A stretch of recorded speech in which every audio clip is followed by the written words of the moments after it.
जय हिंद दोस्तों बैन के बावजूद रूस ने भारत को दिया ये खतरनाक हथियार और श्रीनगर में सुरक्षा बलों और आतंकियों के बीच हुई मुठभेड़, 2 आतंकवादी हुए ढेर। वहीं PP-15 ही नहीं 16 से भी पीछे हटी भारतीय सेना। 50 सालों से कब्जे में था ये इलाका और पुतिन ने वन चाइना पॉलिसी का किया समर्थन। तो आइए जानते हैं इनके बारे में डिटेल में।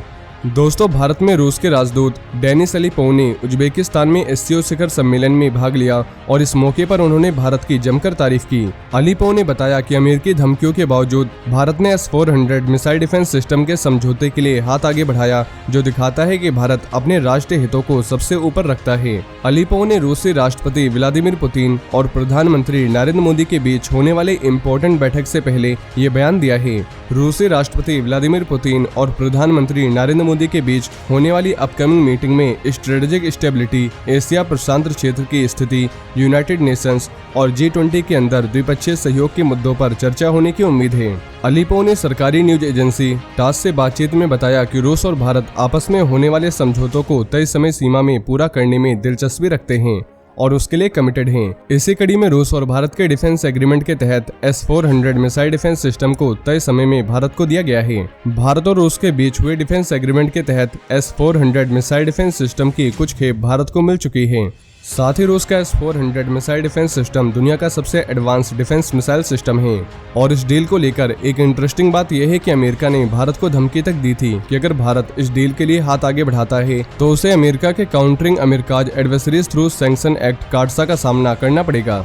वहीं जम्मू कश्मीर में श्रीनगर के नौगाम थाना क्षेत्र में बुधवार को सुरक्षा बलों के साथ मुठभेड़ में अलकायदा से रिलेटेड अंसार गजवात उल हिंद के 2 आतंकवादी मारे गए और ये इन्फॉर्मेशन पुलिस ने दी है। उन्होंने बताया कि दोनों की शनाख्त एजाज रसूल नजर और शाहिद अहमद उर्फ अबू हमजा के रूप में हुई है। साथ ही पुलिस के एक ऑफिसर ने बताया कि एक सीक्रेट इन्फॉर्मेशन के आधार पर नौगाम थाना क्षेत्र के डांगेरपुरा इलाके में सुरक्षा बलों ने सर्च एंड सीज ऑपरेशन शुरू किया था, लेकिन आतंकवादियों ने सुरक्षा बलों पर गोलियां चलानी शुरू कर दी, जिसके बाद उन्होंने भी जवाबी कार्रवाई की और फिर दोनों पक्षों के बीच मुठभेड़ शुरू हो गई और ये आतंकवादी मारे गए। वहीं भारत और चीन की सेनाओं ने पूर्वी लद्दाख सेक्टर में पेट्रोलिंग पॉइंट 15 के पास गोगरा हाइट्स हॉट स्प्रिंग इलाके में डिसएंगेजमेंट प्रोसेस पूरा कर लिया है।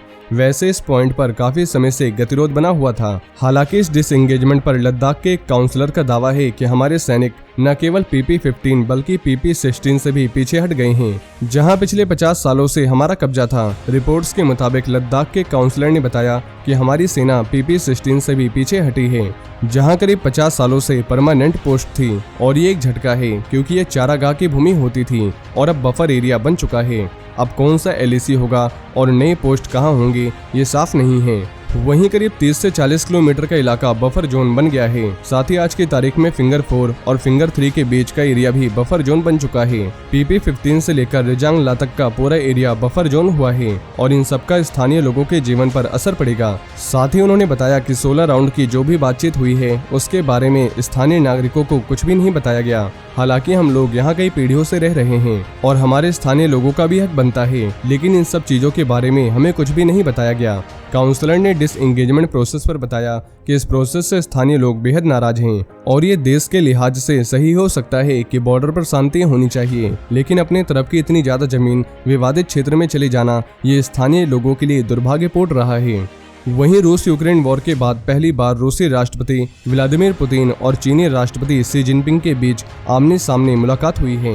थर्सडे को SCO समिट से पहले हुई मुलाकात में पुतिन ने यूक्रेन वॉर को लेकर चीनी राष्ट्रपति शी जिनपिंग के स्टैंड को एप्रिशिएट किया।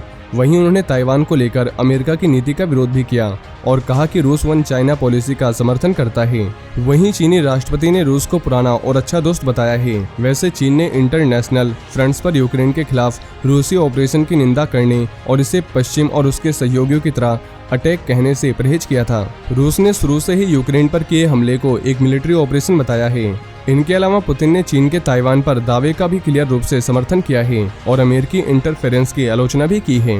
वहीं army chief general Manoj Pande ने थर्सडे को बताया कि डिफेंस के लिए इम्पोर्टेड टेक्नोलॉजीज पर भारत की निर्भरता एक स्ट्रेटेजिक कमी के रूप में उभरी है और इस क्षेत्र में आत्मनिर्भरता की आवश्यकता पर जोर दिया जा रहा है। साथ ही देश की सुरक्षा को ना तो आउटसोर्स किया जा सकता है और ना ही बड़े पैमाने पर निर्भर रहा जा सकता है।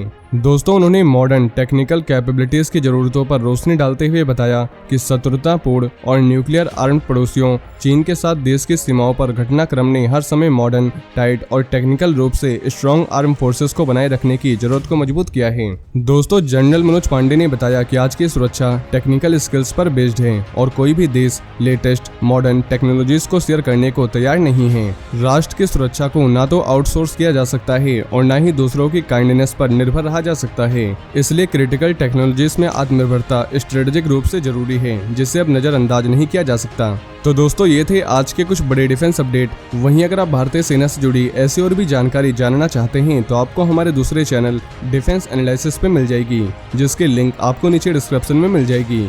और ये इन्फॉर्मेशन अगर आपके लिए यूजफुल रही हो तो वीडियो को ज़्यादा से ज़्यादा शेयर करें और चैनल को सब्सक्राइब करना न भूलें। जय हिंद, जय भारत।